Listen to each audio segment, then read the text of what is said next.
For 13 years, Mohammed Murad has biked to work at the nearby power station, and he has continued to do so despite not having been paid since the beginning of this year.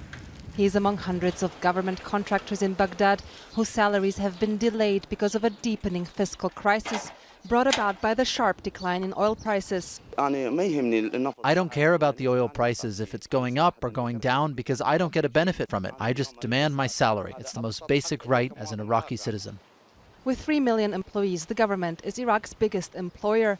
Thousands more like Mohammed are subcontracted as part of government projects.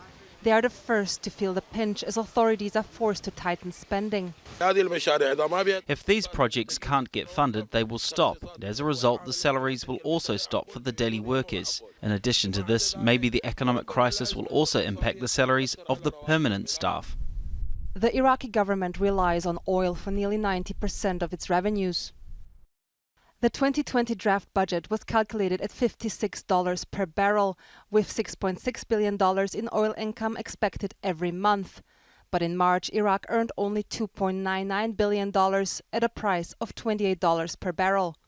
That has left it over $1 billion short of the $4.7 billion it needs for salaries and pensions alone.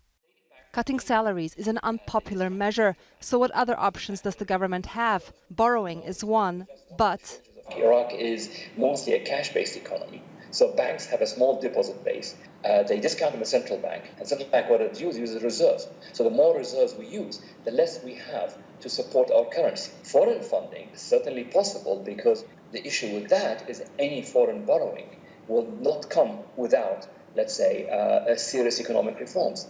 The government has resisted such reforms in the past.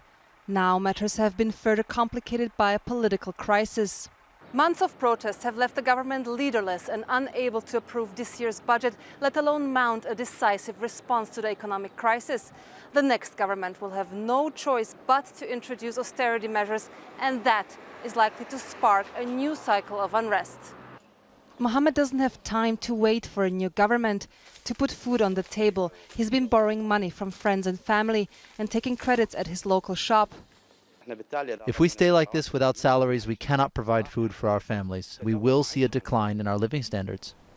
Analysts say what Iraq needs are structural reforms to diversify its economy, create private sector jobs, downsize its public sector, and stop corruption.